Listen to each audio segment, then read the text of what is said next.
Ladies and gentlemen, it's Tour Junkies After Dark, presented by DraftKings. I am your host, David Barnett, and I am sober.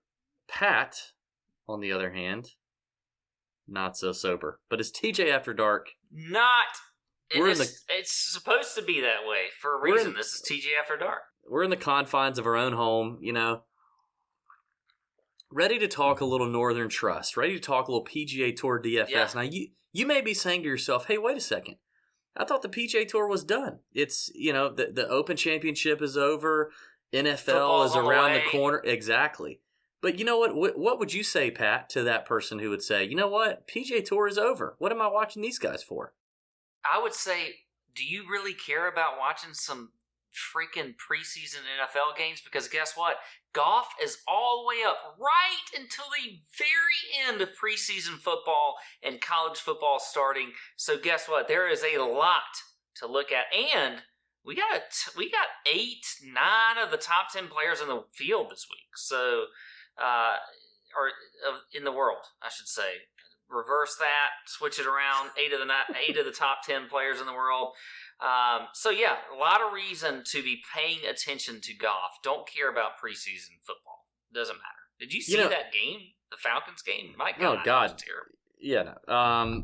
The other thing is, if you're a gambler, which you probably are if you're watching this, I've been saying this for a few weeks now. Why bet on the NFL when you can be betting on golf right now? We just saw JT Poston, who we talked about on the show last week. We had his caddy on the show last week. He won at 100-1. You had Shane Lowry win the Open at 80-1. You had Dylan Fratelli win the John Deere at 125-1. You had Matthew Wolff win the 3M Open before that at 125-1. The week before that, you had Nate Lashley. Who the hell is Nate Lashley? I still don't know who Nate Lashley is, but he won the Rocket Mortgage Classic at 11,400-1. So, guys are sweating. You're having to guess who's going to win all 5 or 6 all 5 or 6 games in your NFL parlay every week for a return of 75-1, when you could be betting golf and listening to us and hitting these big numbers. Yeah. And it's preseason NFL. Yeah. Look at the guys that are playing. It doesn't make any sense. Go bet on golf. Yeah. That is where it's at right now. At least until the end of August. We're not trying to ask for too much of your attention. We're not trying to say all fall and whatever else. Just through the end of August, at least, before we actually get real football, which we love. Well, yeah, but then start over again for the Greenbrier on September 12th. Yeah. The PGA Tour season. Let's just focus on right now. Let's just focus on right now. Yeah, it's 2 weeks off. August. Yeah. Great DFS contest on DraftKings, as we know, for this week. It's the Northern Trust Open. Sorry, not Northern Trust Open, just the Northern Trust from Liberty National in New Jersey. Yeah, it is the first event of the FedEx Cup playoffs, first of 3. So top 125 invited, only 122 players in the field this week. Top 70 in ties make the cut. Pat, what else do we need to know from your barely coherent self about Liberty National? Well, here's the thing. We have not played this tournament here since 2013. So if you're looking at course history, you just can't. Just forget it. Just don't even do that. Throw it out. Just throw it out. Adam Scott. Don't even care about 2013. Yeah, but I think it's worth mentioning that Adam Scott, because he's in the field, won this tournament in 2013. But it's a par 71, 73, almost 7,400 yards. Bent grass greens is important. I think that's something you want to look at this week. Was Tito's even invented in 2013? Did Tito's even come about in 2013? I'm not a Tito's history person, but I don't know if it was. But they are very quick, these greens. They're very quick. So you got to be good around them. So I do think bent grass putting stats are important when you look at it over an expanded period of time, not recently, but over an expanded period of time. You got 122 players this week and 125. They have 125 guys that can make it, but only 122 committed. We had a few guys just say F it, and that's just what happens. But it is a cut of top 70 in ties. I think it's a ball striker's course. You look at the par fives here, 2 of them are gettable out of the 3, so you do want to look a little bit at par 5 scoring. But again, this is just a ball striker's course, guys, hitting fairways, hitting greens in the right spot, which I think is a huge deal, which means proximity. So there you go. And I'm a form guy, first and foremost this week, and most weeks. But this week in particular, because when you look at a lot of these playoff events over the years, the guys in the best recent form just show up week in and week out. You look at Bryson DeChambeau, who won this event last year. Yes, it was on a different course, but just was an absolute stud throughout the playoffs. You look at Billy Horschel a few years ago, was an absolute stud throughout the playoffs and was in good form leading up into that. So I think form is extremely important when you get to this week. Yes, I do think some long shots can win, like a JT Poston and things like that. But I'm definitely looking at form as one of my top stats for the guys that I think that are going to do well in my DraftKings lineups. Good job. Hey, this is crazy. So Tito's was formed in 1997, okay? But the founder of Tito's, Tito Beveridge was his name. Beveridge. So not beverage like drink a beverage, but it's pronounced beverage. Tito Beveridge. I don't believe this for 1 second. I do not believe this for 1 second. There's no way that is actually... That is the darndest thing I've ever seen in my life. Now, his real name was Bert Butler, but his nickname was Bertito, shortened to Tito by his Latino caregivers during childhood as he was raised in Austin, Texas. But his last name is Beveridge. Is that not... I mean, I'll be a monkey's uncle if that's not real. At least that's what Wikipedia says. So I don't believe that for 1 second. So Tito's was around in 2013, the last time this event was played here. Pat, it's funny that you say recent form is a big deal to you, because I'm going to pin you on a couple of players that you just mentioned. We just wrapped up our podcast, okay? And it was a long one, but it was a good one. And Pat, are you refilling right now? Is that what you're doing? I'm good. Go ahead. Fire you got away. You got that little baby cup. That's why you have to refill all the time. It's like that thing holds like 6 ounces. It's a tiny cup, but when we do the podcast, anyway, go ahead. Just fire away. You mentioned recent form. Yeah, I think in terms of DFS, it's a big time ownership week this week. And I looked at recent form ownership. I do think putting on bent grass is going to matter. I looked at the last 100 rounds, guys gaining strokes on bent grass green surfaces. Other than that, man, this is a ball striking event, right? Hit your fairways, hit your greens in regulation. They're small greens, so if you hit them, you're likely to have a good look at birdie. But I think ownership's a big deal, and I also think form's a pretty big deal. But one guy up at the top that you said you wanted to play is Dustin Johnson. Now, I know he's a big name. But I have to say his recent form is not Dustin Johnson form, right? Like, everything is relative. Dustin Johnson's form is not the same as Roger Sloan's form, right? You may be thinking to yourself, who the hell is Roger Sloan? He may as well be named Tito Beveridge. I mentioned him playing on in the this show. event. Yeah, but DJ's form since the PGA, okay, that's middle of May, has been the following: a 20th, a 35th, a missed cut, a 51st, and a 20th. Wait, what did he finish at the PGA? Because you started. He finished second. He finished second at the PGA, right? Just making sure we threw that in there. But in his 5 events subsequent, his best finish is a 20th. If he gives you a 20th this week, I don't care what his ownership is. I don't care if it's 10%. I doubt that he's really going to return a whole lot of value for you at $10,700. I think you need a top 10 out of DJ. And something is just not right. I think it's the irons. Something's off with his iron play. Even in his last 3 events, he's lost strokes off the tee in 2 of the last 3. That's absurd for DJ. He never loses strokes off the tee. So something's broken. It may be Strokes game home life, which we can speculate on him and Paulina. What's going on there? Maybe he just found out that Wayne Gretzky's actually his dad too, and Paulina's his sister. We put a picture of DJ and Wayne Gretzky back in his younger years on our Instagram. They look very much alike. I mean, almost identical. So maybe he found that out and he's troubled. But at 10-7, I don't think he's worth paying for. Well, see, here's the thing with DJ. Look, I understand the form argument. I understand whatever else you want to say.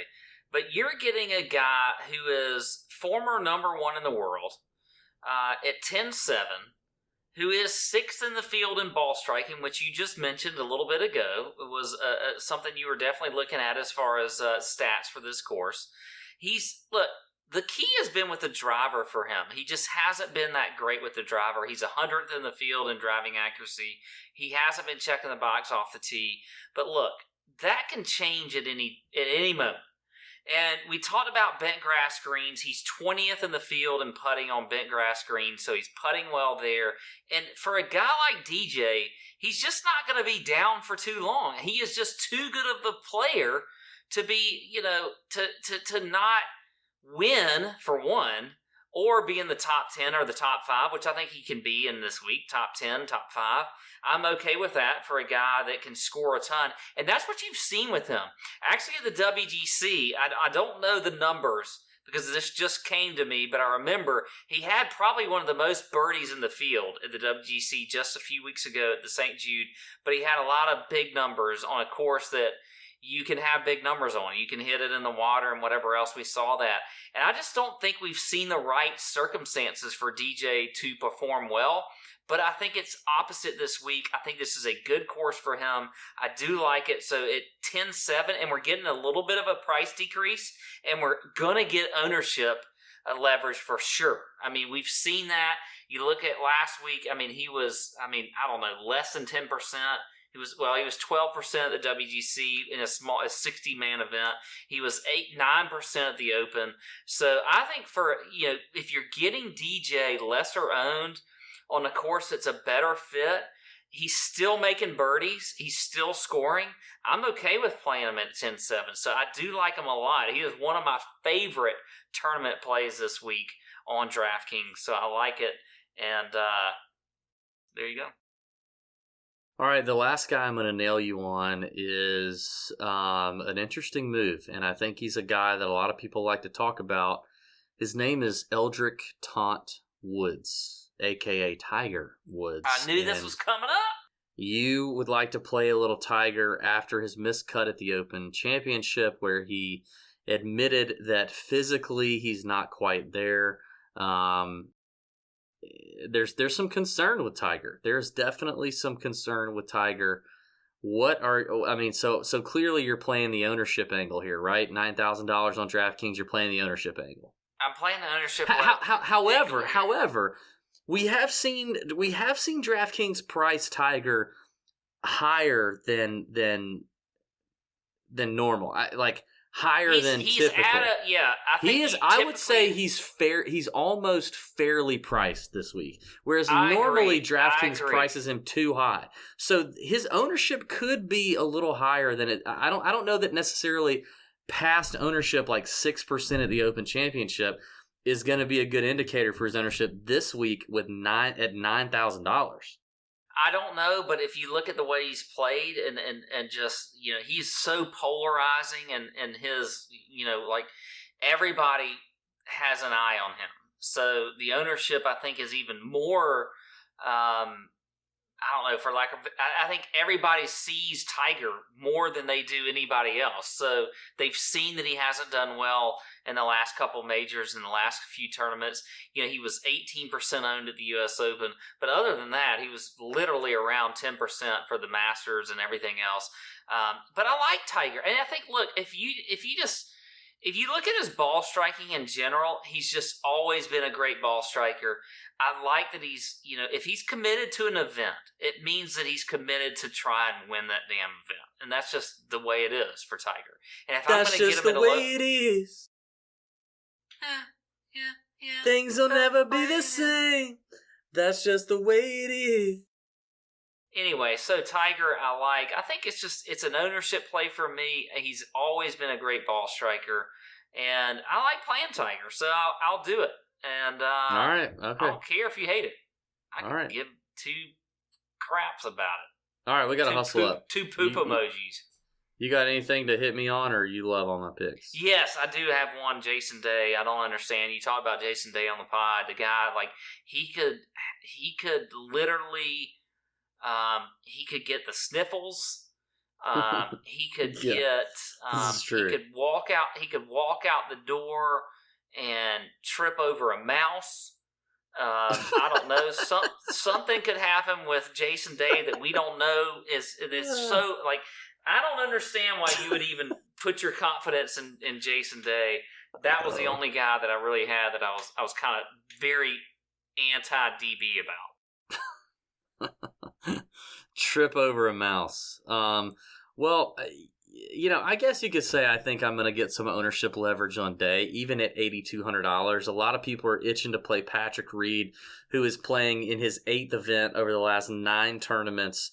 And even for slightly husky Patrick instead of fat Patrick, which we've had in the last 12 months, that's a lot of golf. And I could see a fade being appropriate for Reed. I think a lot of people are going to go to him, so I think Day's going to be a little bit under-owned. What I love about him here, though, is just the putting upside. He's number 1 in this field in strokes gained putting on bent grass. He loves some bent grass greens.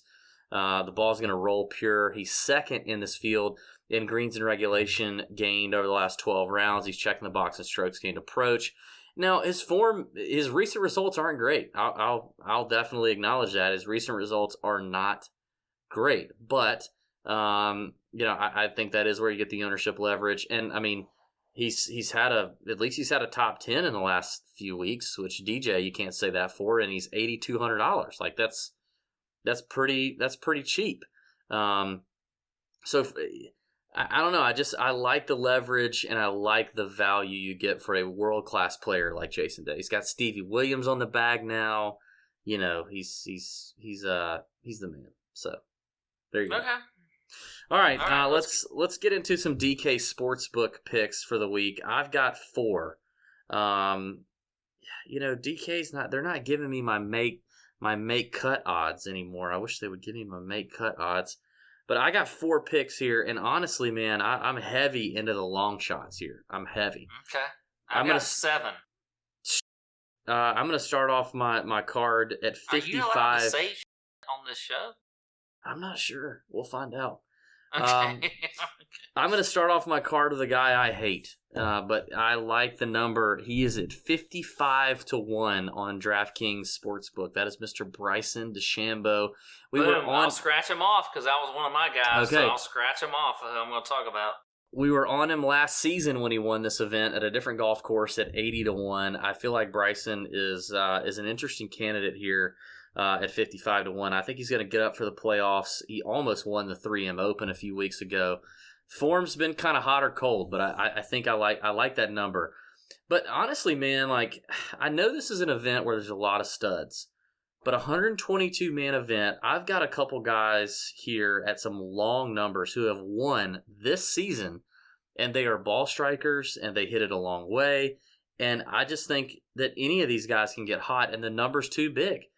250-1 for Keith Mitchell, who won the Honda Classic earlier this year. Ball striker, scores on par 5s, bomber.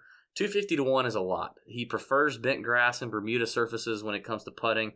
I love that number. Corey Connors is the other guy that I mentioned that won this season on the PGA Tour. He's at 275-1. He's one of the best iron players on tour. Had a good weekend this past weekend at the Wyndham. He's in good form. He's another winner. And then Harold Varner, who's not a winner on the PGA Tour yet, but he's 250-1 as well, like Keith Mitchell. The guy can get hot. He can score. He just needs 4 rounds put together. And I'm a sucker for the big number. So I go from 55-1 to 250 and 275-1. But those are the guys I like on DK Sportsbook. Well, I agree with you on Bryson. As I mentioned, I'm a little bit more shorter as far as the guys I like on the odds. The shortest I would go would be Fowler at 28-1. I like him this week on DraftKings, and I like him this week as far as his chance to win. He had a top 10 of the Open Championship. He just seems to be coming in under the radar, and you're getting him at 28-1. So I do like that. A guy like Tony Finau, 55-1. Another guy in that Bryson DeChambeau range at 55-1. I like him as well. Charles Howell III has had an excellent year. He's at 70-1. I think he is a great play this week. I think it's a good course for him. You look at a guy like Scott Piercy at 100-1. Yes, he's making a lot of cuts. He's not winning events, but this is a ball striker's course. That's what he is. I think he could certainly come into play here as well. And then I'm going to get a little homer here and Kevin Kisner at 125-1. And here's the reason. Look, he's a good fit for this course. And maybe, and I didn't mention this on the pod, but I meant to. He played extremely well at the President's Cup when it was at Liberty National. Now, I know there's a whole, you can't really say that there's going to be any reason that he played well other than it's just being fired up for your country and whatever else. But he did seem to play really well that week on this course, so maybe he's got some good vibes there. You're getting Kiz at 125-1. His recent form has been a lot better as of late, so I do like Kiz at 125-1. So there you go. Those are my bets on the DK Sportsbook. Fantastic stuff, Patrick. Thank you for joining us and watching along. I join you every week, so I appreciate it. I'm not talking about you. I'm talking to the listeners. Thank you for joining us. Okay, sorry. I just was happy that I was able to join you this week, David. You weren't here last week. We didn't get to do the show last week. Thank you for joining Tour Junkies After Dark, presented by DraftKings. Be sure to check out the podcast. We had Steve Elkington on the show this week. He had some hot takes. He doesn't really care what people think about him, and he'll say whatever. It's pretty cool. So thanks for watching. May your screens be green. See ya. Oh!